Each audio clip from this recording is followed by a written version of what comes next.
on Ctv3 News. Evening church service turns tragic as a fire destroys a family home in Trial Farm. A mother and her daughter are now asking for the public's assistance to rebuild a structure they can call home. And tonight, the BTL smart buyout debacle continues. Independent senators reject BTL's claims they refuse to meet over the smart deal. They say no invitation ever came. The senators are also warning against telecom monopoly. The sugar industry is back in the news tonight, with the government agreeing to provide financial support to combat the widespread mealybug infestation. And in crime news, an Orange Walk man is charged with theft and taking conveyance after he jumped the border with his boss's pickup truck. Cash he collected from several businesses. These are some of the stories we have for you tonight in our newscast for Wednesday, August 12th,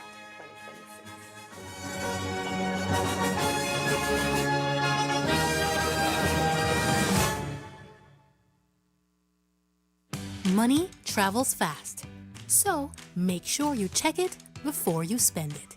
Here are 4 easy ways to know your money is real. Look, feel, tilt, and check.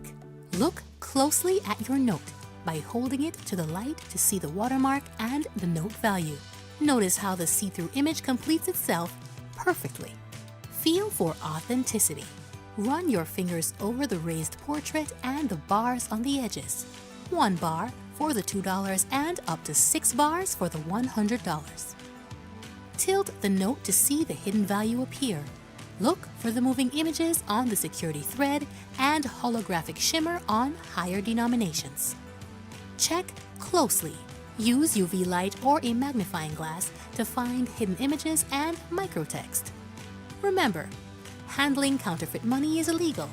If you spot a fake, report it to the police immediately. Look, feel, tilt, and check. Know your money. Check it before you spend it. A message from the Central Bank of Belize.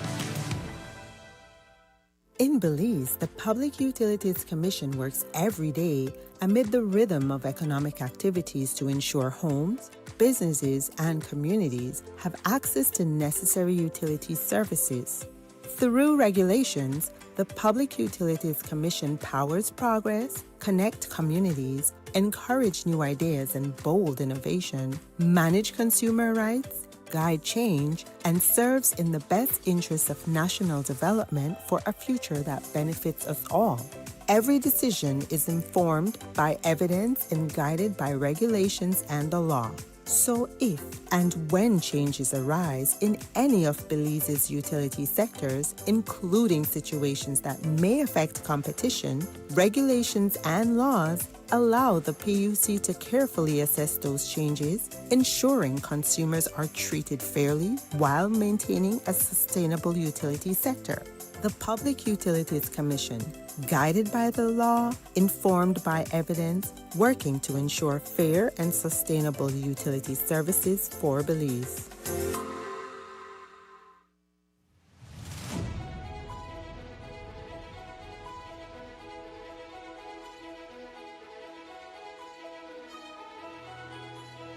The first week we had it at Henry. Now this second week we're having it here at Georgetown Technical High School. Basically what we're doing is that we're trying to get youths involved in agriculture, especially because that is very important. We need it for food security, we need them to be sustainable. So we target them at a young age so that they can be able to incorporate whatever activity they're learning in their daily life, especially during the summer days, right? Regular summer camps would entail them probably to have some fun games outdoors and different other activities, but in terms of agriculture, we get them involved in different activities. For example, the whole week it's broken down in different activities. We had on Monday, we had horticulture, meaning that they had the opportunity to sow a seed, to do transplanting in a cover structure. On Tuesday, we taught them about livestock concept when it comes to New World screwworm, different livestock-related activities. Wednesday, beekeeping. Thursday, we focus on agro-processing, getting preparations when it comes to hands-on practice with healthy breakfast, healthy meals. And then on Friday, we wrap up with aquaculture. I just wanted to see the different topics we were going to learn about to try to learn something. We were learning about beekeeping, and I learned a lot that in one bee box, they can be up to 80,000 bees. I've been having a lot of fun. They are always excited. I mean, every day they come, you see a lot of sense of happiness and humor within them that they want to come to the agriculture summer program. I'm very impressed with the amount of participants because we try to limit to 50. I believe today we have almost 70. And so a serious encouragement for young people. Because when I assumed the responsibility as Minister of Agriculture, I recognize that young people don't want to do agriculture anymore. They want to be in tourism or academics or something of that regard. But as a nation, agriculture is the backbone of any economy. So as the minister responsible, I want to do everything possible to encourage young people to go into farming.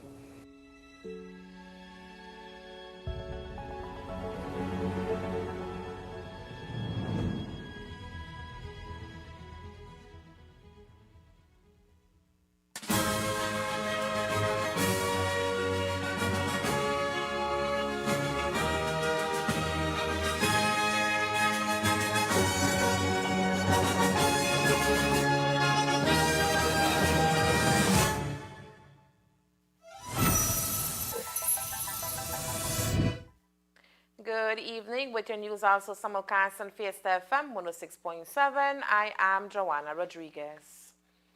Tonight, the BTL Smart acquisition continues to be much cause of debate. The headlines tonight is that 4 independent senators are challenging Belize Telemedia Limited's BTL assertion that it has been engaging them on its proposed acquisition of Smart, saying they have yet to receive any direct invitation from the company to discuss the transaction. Senators Kevin Herrera, Glenfield Dennison, Reverend Louise Wade, and Janelle Janona said the only efforts to obtain information about the proposed $80 million deal have come through formal correspondence with key government and regulatory officials. The senators said they have written to the Public Utilities Commission PUC, the Attorney General, BTL Chairman and Prime Minister, seeking greater clarity and details about the proposed acquisition. Their position differs sharply from BTL's account of events. The telecommunications company has said it began reaching out to the senators as early as February through the Office of the President of the Senate, but that no follow-up came from the lawmakers. In an interview following his meeting with Cabinet in Belmopan on Tuesday, BTL Chairman Mark Lizarraga said the company had repeatedly extended our hand to the independent senators, but claimed they had declined to meet, adding that BTL had also written to the Senate offering to make a presentation.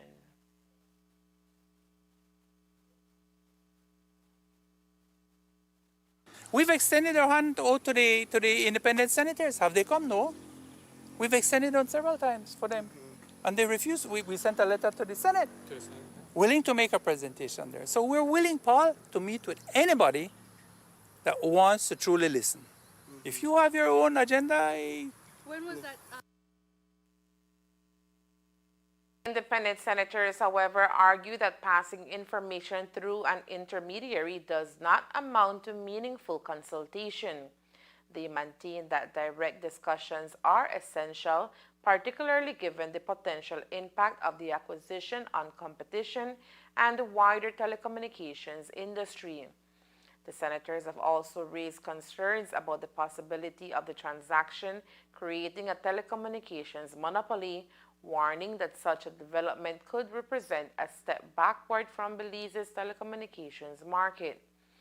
With the proposed acquisition carrying significant financial and regulatory implications, the independent senators are calling for greater transparency, accountability, and public scrutiny before any decision is finalized. The disagreement over whether genuine consultation has taken place adds another layer of controversy to BTL's proposed purchase of Smart, as questions continue to emerge over the deal's potential effects on competition, consumers, and the future structure of Belize's telecommunications sector.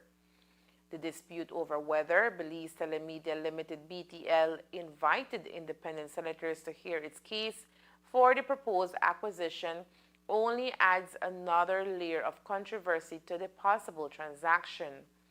This comes with conflicting accounts now emerging from the company and members of the Senate. The issue surfaced yesterday when BTL chairman Mark Lizarraga defended the acquisition, suggesting that some critics may be unwilling to recognize its potential benefits because they are pursuing their own agendas.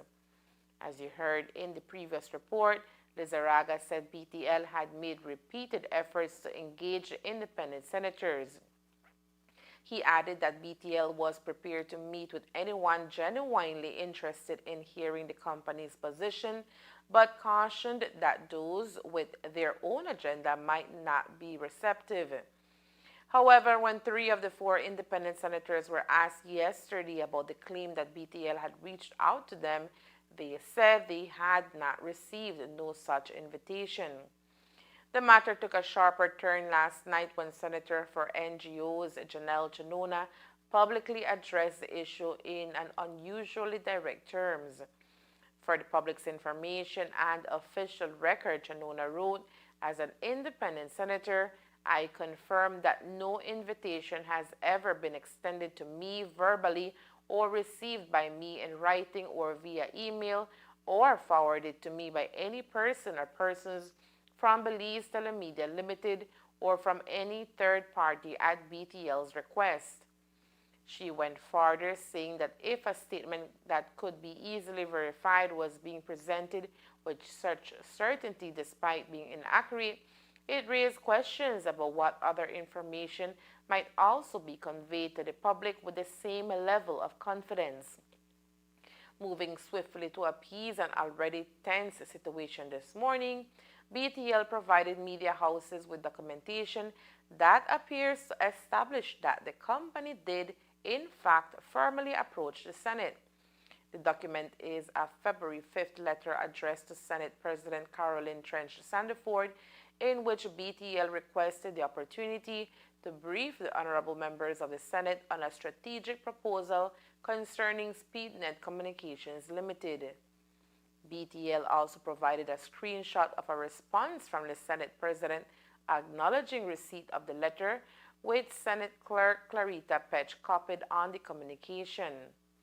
But the existence of that letter has not resolved the central question raised by the independent senators, whether the invitation was ever communicated to them personally. Following Lizarraga's remarks and their own assertion that they had never received an invitation, the independent senators sought clarification from Clerk Petch on whether any request for a meeting had been sent to them. Her response was unequivocal. To date, the office has not received any invitations or requests for meetings from Belize Telemedia Limited or persons acting on its behalf addressed to the independent senators, Petch said. That response appears to distinguish between BTL's February 5th request to brief the Senate as an institution and a separate invitation specifically extended to the independent senators, an important distinction given Lizarraga's wording. The competing accounts now leave a key question hanging over the debate.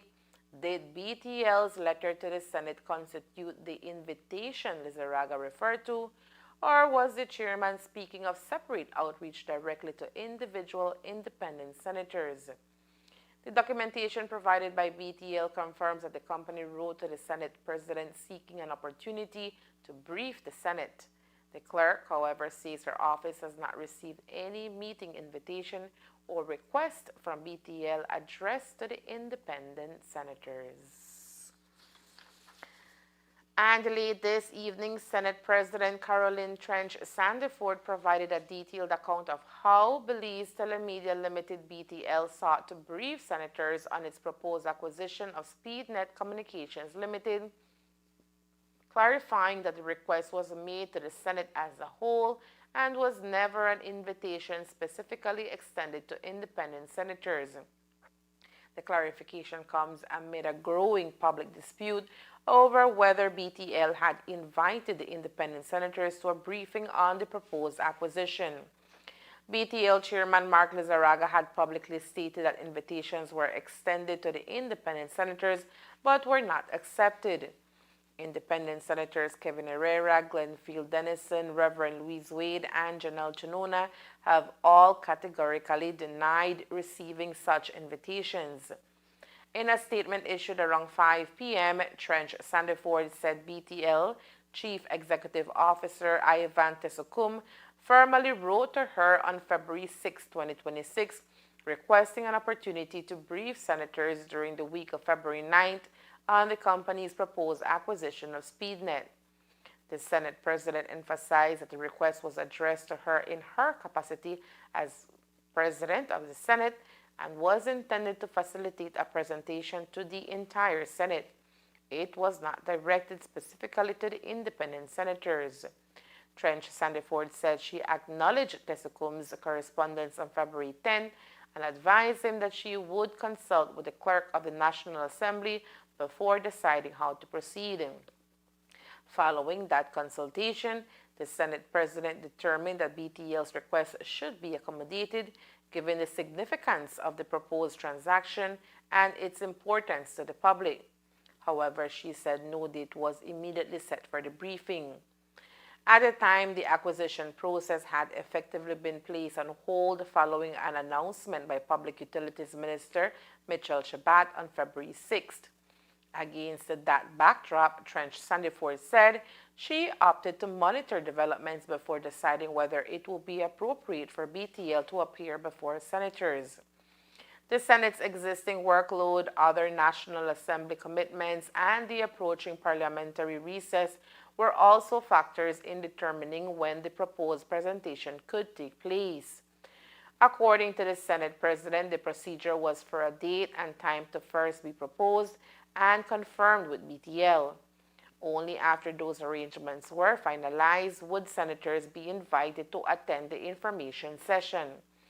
As a result, BTL's request remained among the matters awaiting scheduling rather than becoming an invitation to individual senators. The explanation provides important context to the controversy.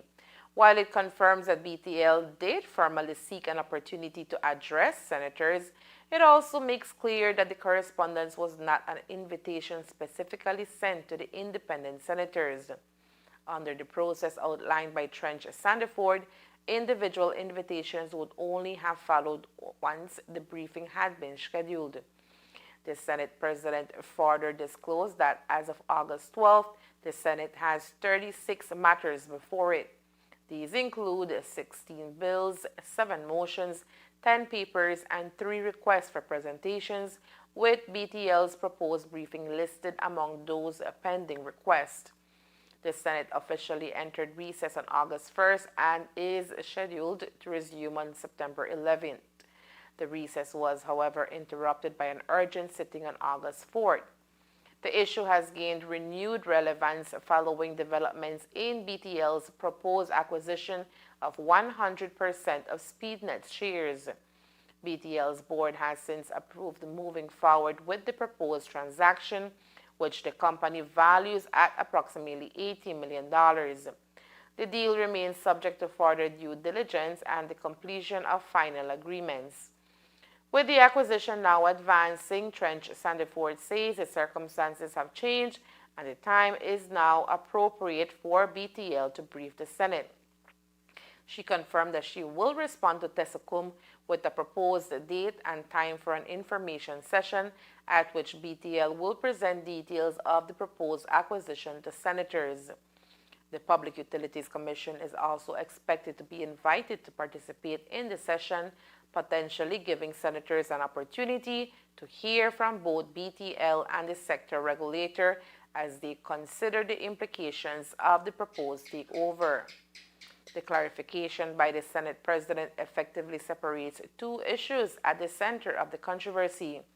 BTL did request access to the Senate, but according to the official account, that request did not amount to individual invitations to the independent senators. The long-delaying briefing can now move towards scheduling as the proposed $80 million SpeedNet acquisition enters its next stage. As you heard at the top of the newscast, the independent senators have also raised concerns about the possibility of the BTL Smart buyover creating a telecommunications monopoly, warning that such a development could represent a step backward for Belize's telecommunications market. When the issue was raised yesterday, BTL Chairman Mark Lizarraga noted that other companies could still enter the market and offer telephone services through BTL's network, while emphasizing that Belizeans already have alternatives to BTL and SpeedNet for internet services. Are illegal in a sense. We're not going to be a monopoly. Tell me, why would you say that? Because the law provides for what they call an MVNO. Help me out here and see about MVNO basically means you, Paul, want to open a telephone service for company Paul. You can come to BTL. You will use our network because we have capacity. And Paul brand could be one brand out there using our backbone. You could come up with your own telephone company. Anybody could do it. Controlled by your system. Yeah, not controlled. Services are provided by our national infrastructure, right? So that's a one. Two, we have the reality is now most people communicate with data. Most of the communication are data. So we have other data companies. Belize's trade union movement is turning up the pressure over the proposed BTL SpeedNet deal, with two nationwide actions planned within days of each other.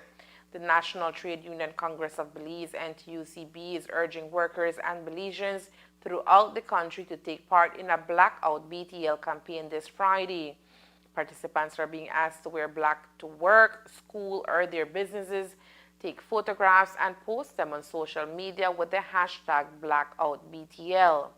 Wear black, stand together, let our voices be heard, the NTUCB said in its call to action. The campaign will be followed by a larger demonstration next Thursday, August 18th. In a letter dated August 12th, the Belize National Teachers Union, BNTU, advised school administrators nationwide that teachers intend to join the rally organized by the NTUCB. According to the BNTU, educators from across the country will stand alongside other trade union affiliates to protest the proposed acquisition of SpeedNet, while also highlighting what the union says are other growing concerns. We sincerely hope that we have your support and cooperation. We shall not be moved, the BNTU stated in its letter. The union mobilization comes as Cabinet continues to hear from key stakeholders regarding the proposed deal, including representatives connected to BTL, the Public Utilities Commission, and the Social Security Board. With workers being urged to participate in Friday's Blackout BTL campaign and teachers and other union members preparing for Tuesday's rally, the coming days are expected to bring increased public attention to the ongoing debate surrounding the proposed SpeedNet acquisition. And there is more news after the break. Stay tuned. Every day, the demand on your business gets higher. More productivity, better equipment, and reliable support to keep up with a fast-moving world. At Cellular World Business Solutions, we're ready to help you boost performance across every operation. Don't let outdated technology hold you back. With our certified and supported solutions, your business stays ahead. We supply office equipment, printers, inks, and toners, software licenses, IT system assembly as your Dell Platinum and Cisco partner, appliances, and custom orders tailored to your needs. From startups to large enterprises and renowned institutions, we serve every corner of the country because no industry can afford to fall behind on technology. Let's take your business to the next level. Contact us today at 610-2494. Cellular World Business Solutions, your reliable partner in business success.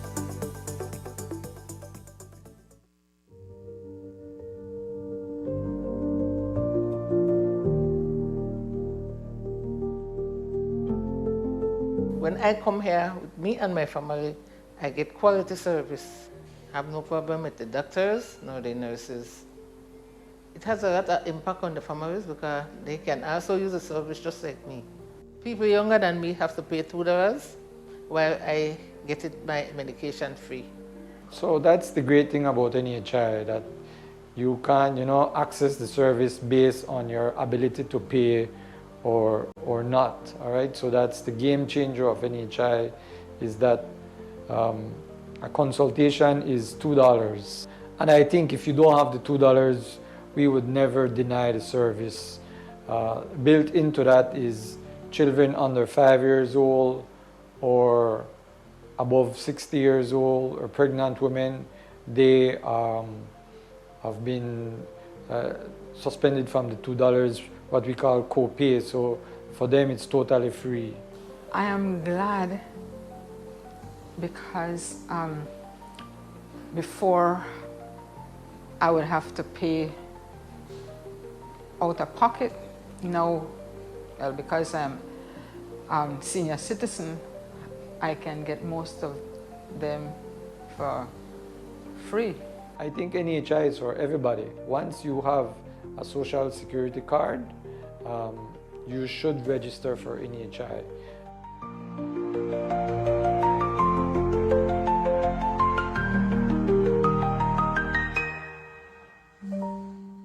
In Belize, the Public Utilities Commission works every day amid the rhythm of economic activities to ensure homes, businesses, and communities have access to necessary utility services. Through regulations, the Public Utilities Commission powers progress, connect communities, encourage new ideas and bold innovation, manage consumer rights, guide change, and serves in the best interests of national development for a future that benefits us all. Every decision is informed by evidence and guided by regulations and the law. So if and when changes arise in any of Belize's utility sectors, including situations that may affect competition, regulations and laws allow the PUC to carefully assess those changes, ensuring consumers are treated fairly while maintaining a sustainable utility sector. The Public Utilities Commission, guided by the law, informed by evidence, working to ensure fair and sustainable utility services for Belize.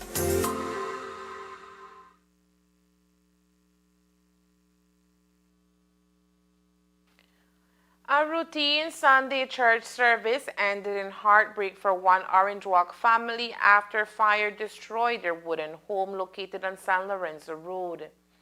20-year-old Aliyah Mesa, her 63-year-old mother Blanca Estela Peña, and her 1-month-old baby girl had gone to church as they normally do on Sundays. But when they returned home shortly before 6 p.m., flames had already engulfed the house. Firefighters managed to bring the blaze under control, but not before the structure was almost completely destroyed.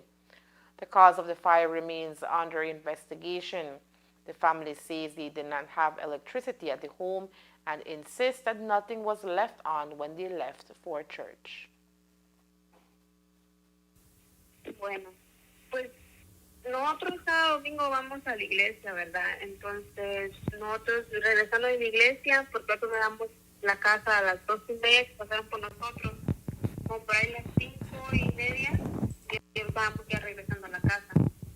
Cuando llegamos a la casa miramos humo por todos lados, pero nosotros no pensamos que era que estaba saliendo de la casa, entonces nosotros pensamos que los vecinos estaban quemando basura y limpiando, entonces nosotros cuando ya íbamos más adentro, digamos, acercándonos a la casa, miramos como el fuego estaba saliendo dentro de la casita, entonces eso fue que pues supimos que estaba ya en fuego la casa. ¿Las autoridades ya les han dicho qué fue lo que lo causó? No, nosotros no teníamos fechas de eso. Ok. ¿Y nada quedó prendido, como vela o algo así? Nada. Nosotros tenemos la costumbre que cuando salimos cerramos el tanque de gas y como ya no dejamos nada encendido. Eso no tiene ninguna indicación de que podría, que lo causó. No, hasta el momento de hoy estamos averiguando qué fue, cómo se llama, que empezó el fuego, pero todavía no hemos encontrado ni visto nada. Yo, mi mamá, que tiene 73 años, y mi bebé de 1 mes. Y todo se perdió, ¿no? Todito. La ropa del bebé, la ropa de mi mamá, el laptop que yo conseguí ¿cómo se llama? Prestada. Iba a empezar yo a estudiar este año, también se me perdió. El teléfono de mi mamá, entonces todo se nos perdió, nada quedó.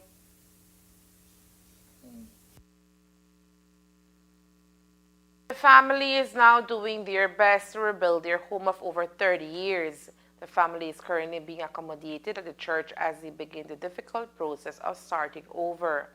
They are appealing to the public for assistance with building materials as well as baby supplies and any monetary donations. Pues ahorita, pues gracias a Dios, nos han, ¿cómo se llama?, soportado con ropa para bebé y cosas para bebé y una ropa para nosotros. Entonces, nosotros los que estamos agradecidos básicamente porque nos están apoyando, pero también al mismo tiempo estamos pues, pidiendo su ayuda también para que hay gente que quiera donar, digamos, madera, lámina para construir otra vez la casita. No importa que sea nueva, si no puede ser de segunda mano. Entonces, para reconstruir la casita de regreso, porque yo como madre, ¿me entiende? Yo pues estaba acostumbrada a mi casa, a mi bebé, ¿me entiende? Y no me gusta andar mi bebé de para arriba para abajo, porque hace poquito se me enfermó de flu y la llevé al hospital, ¿me entiende? Entonces, pues, sí. ¿Y ahorita actualmente a dónde están ustedes como Estamos quedando en la iglesia donde estamos yendo, entonces, pero la motivación también es que pues ya nosotros andamos buscando también dónde quedarnos, porque como ellos van a tener actividades desde el viernes para adelante, entonces tenemos que andamos buscando dónde nos podemos alojar. Okay. ¿Cuánto tiempo ya ustedes estaban viviendo en esa residencia? Yo pues desde que nací, entonces digamos aproximadamente mi mamá tenía más de 30 años viviendo con mi papá. Mi papá hizo pasaway hace 2 años. Anyone wishing to assist the family can contact them at 620-1951. An Orange Walk Town business is facing losses after an employee failed to return from a sales assignment with the company's pickup truck and cash collected during the day. Police later learned that the employee had crossed into Mexico on the same day the vehicle and money were reported missing. The matter was reported to police on August 6, 2026 by Enrique Daniel Aviles Jr., 50, a Belizean supervisor of Cinderella Street, Orange Walk Town. According to the report, on August 4th at about 8 a.m., one of the company's employees, later identified as Luis Javier Cordova, arrived at the company's premises and was assigned to conduct sales throughout Orange Walk Town. He was provided with the keys to a gray 2006 Nissan Frontier 4-door pickup valued at approximately $20,000 and left to carry out his duties. By around 6:30 p.m., however, Aviles was informed by another employee that Cordova had not returned with either the company vehicle or the cash he had collected during the day.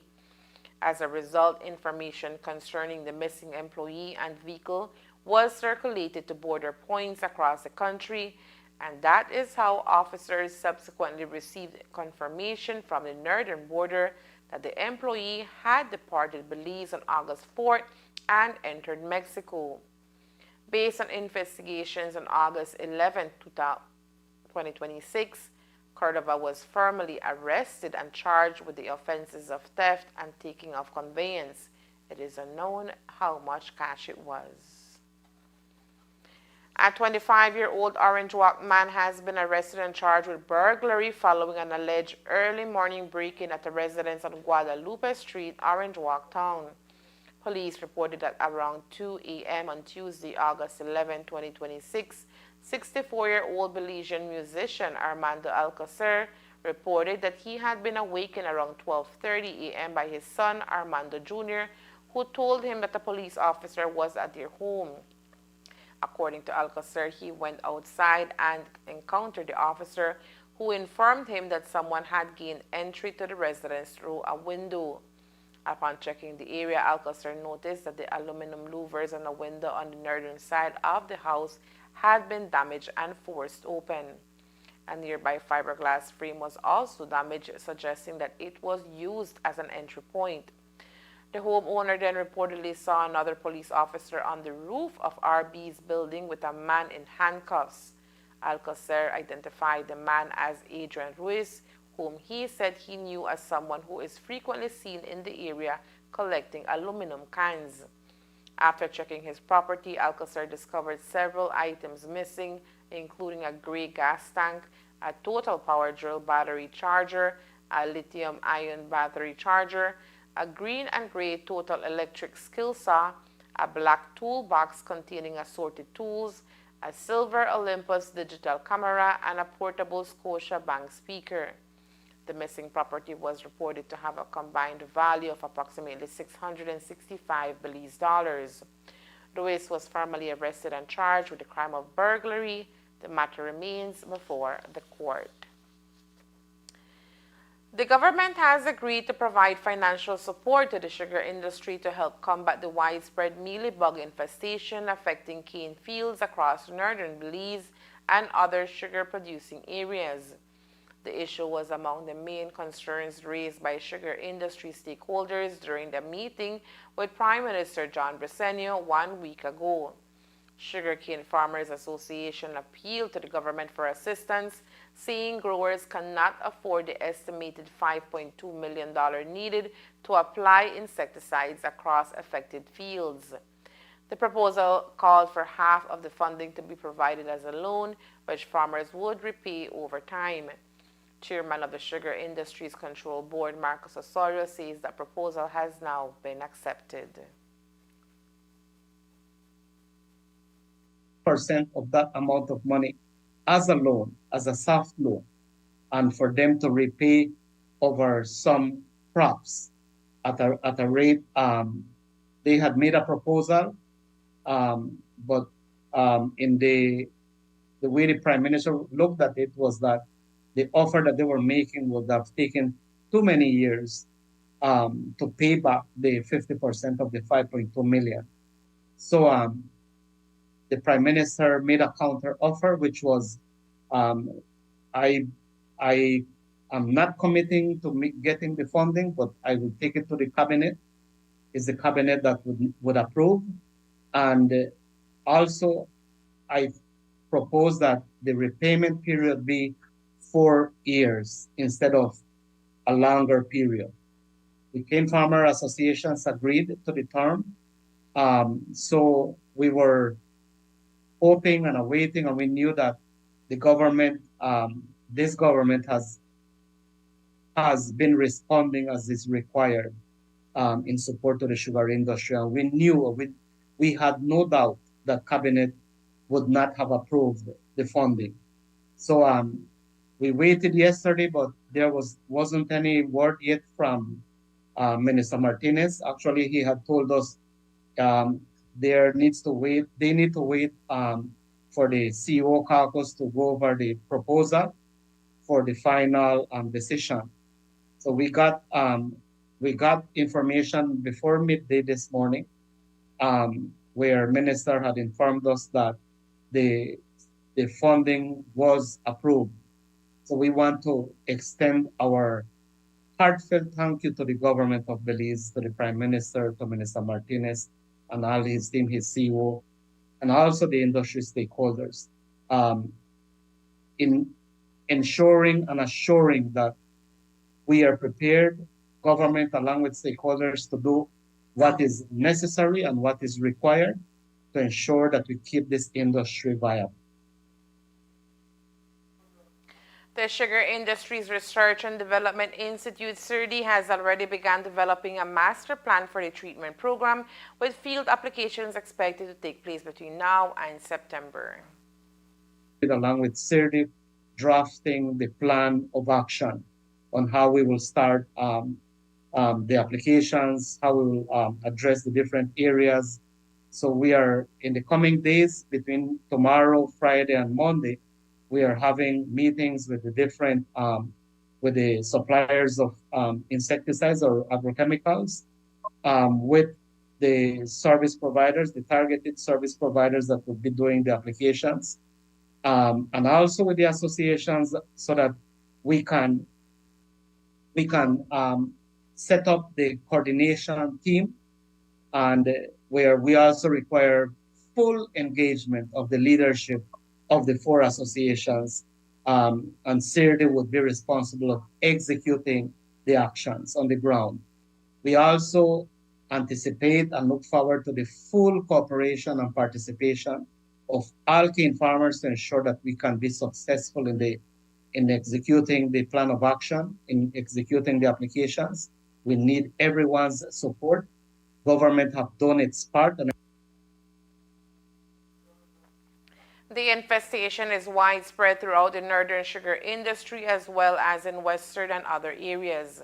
However, Osorio cautions that there is no guarantee the planned treatment will completely resolve the problem. West, and also important to mention is that the entire region, Mexico, Australia, different countries in sugar, Louisiana in the United States, they are all being faced with this challenge of the mealybug. And in the discussions I was having with the technical team this morning with CIRDI, is that the next thing, we can have all the money necessary to battle this pest, but if the materials or the products are not readily available, then we are still nowhere, because we will be needing between 8,000 to 10,000 liters of insecticide. The 5.2 million will be just enough for 2 applications. And there's no guarantee, and I want to make this very clear, there's no guarantee that 2 applications will be enough to suppress the pest. We have been in communication with colleagues from the region, and for example, Nicaragua has gone as far as doing 6 applications and still not having full control of the pest. So what this means is that we have, at the same time, I want to really recognize those farmers that have been doing that on their own. They have been buying their insecticide and paying for the applications. I believe to date, there could be around an estimate of about 6,000 acres that have been treated. Some acres 1 treatment, some 2 treatments, and some as much as 4 treatments. And still the situation is not looking too positive. Weather conditions will also play an important role. Osorio says rainfall is needed to help slow the spread of the pest and support efforts to manage the infestation. Force behind this, into getting a good response from the treatment, it has to do with climate. And in terms of the discussions this morning, is that I was telling the team, I was asking the CIRDI team, do we know when is the peak of the mealybug? Basically, the peak, we are foreseeing the peak to be September, which is the forecast is that August is dry. Thank God we are getting some rain at this time, and we hope that we get some more, because the rain, if we get torrential rains and it's continuous, maybe 2, 3, 4 torrential rains over 3, 4, 5 days, that helps control the pest natural because of the rain. That would help tremendously. But if we just get a little rain and then the dry sets in again, and we know August is usually a dry month, and September, it means that the mealybug will continue proliferating. And even if we manage to do the treatments, it's simply a very difficult pest to control. So the peak is expected to be in the month of September. So I think with this humidity we are getting at this time, and going in with the 2 applications between now and September, it should help us tremendously to suppress the pest and to be successful. But it could be likely that we may need maybe 1 or 2 applications. And the big question is how we do that once we have invested the 5.2 million, which is just for 2 applications. So we are hopeful, and we pray to God that we are blessed with some more precipitation to help us to reduce the pest pressure on our cane fields, and that we can recover the production going into the next crop. With the upcoming crop season not expected to begin until early next year, the industry is already anticipating a decline in production as a result of the infestation. The mealybug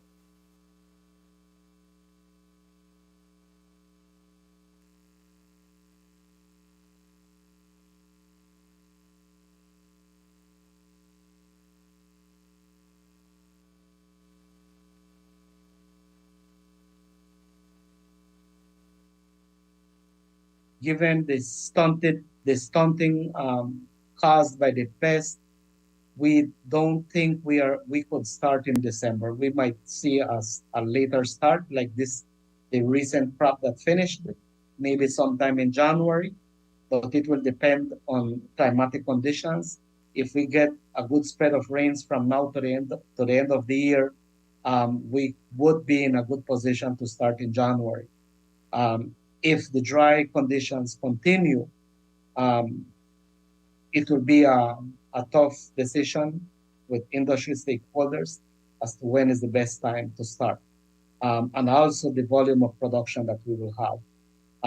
We already are forecasting conservatively a possible estimate of about 15% more drop in production going into the next season, which places the industry at risk and in a very difficult situation. Farmers are being encouraged to take steps on their own properties to help contain the spread and improve the overall situation. The mealybug pest starts from the fire lines or from the borders, and then usually on the grasses. So it is of utmost importance and critical that farmers keep their borderlines clean. I think what we are seeing, for example, fields that are being treated and have Johnson grass or any grass on the head part, on the borders of the fields, on roadsides, we are seeing heavy infestations of Johnson grass. And the pest usually starts on the grasses because it's called a pasture mealybug. So then from the grass, then it moves into the cane field. So I know it is a costly venture, but I want to urge all cane farmers as much as they can to make that effort in trying to keep the borders of their fields as clean as possible. There is more news after the break. Stay tuned.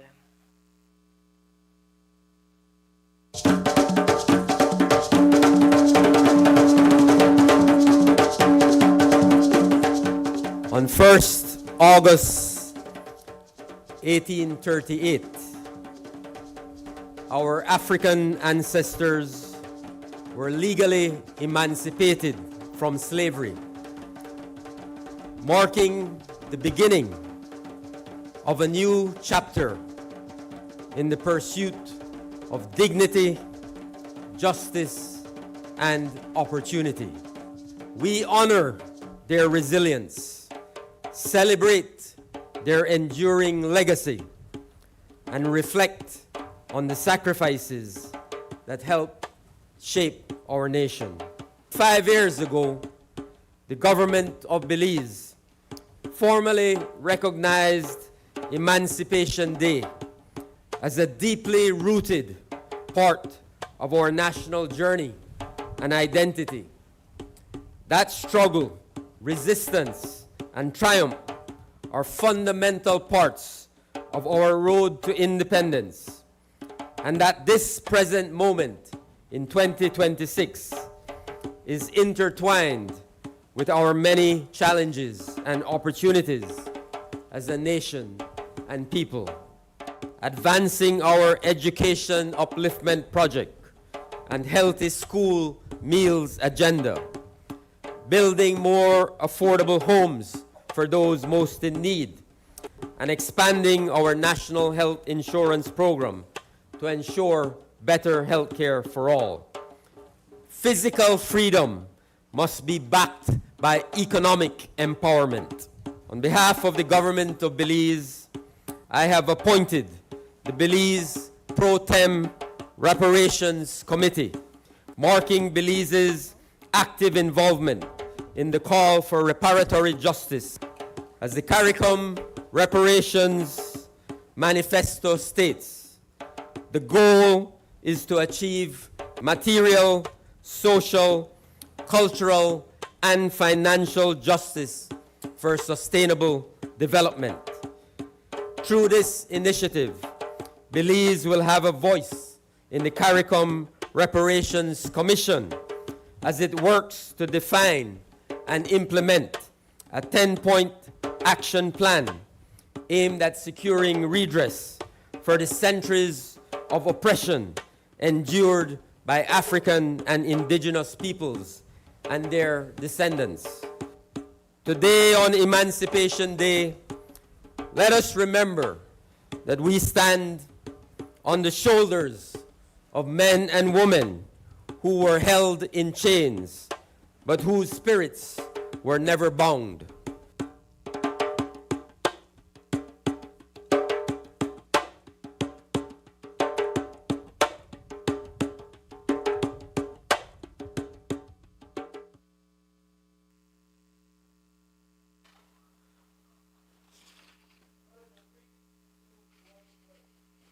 The Football Federation of Belize, FFB, is turning to experienced Caribbean football administrator Vin Blaine to lead a broad effort to strengthen and modernize the sport in Belize.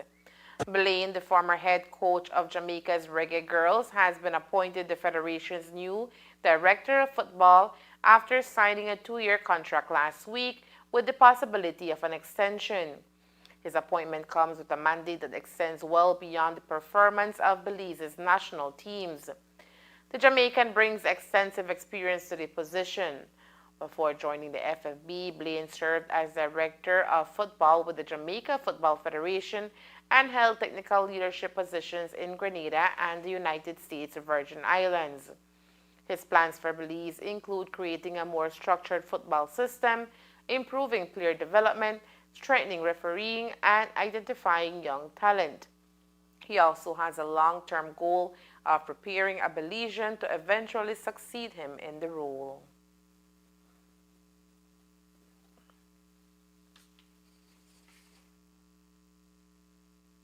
Which is a department, I think, if we are going to improve the game here, the coaches have to up to the standard of what we want them to do and how we want that we can say.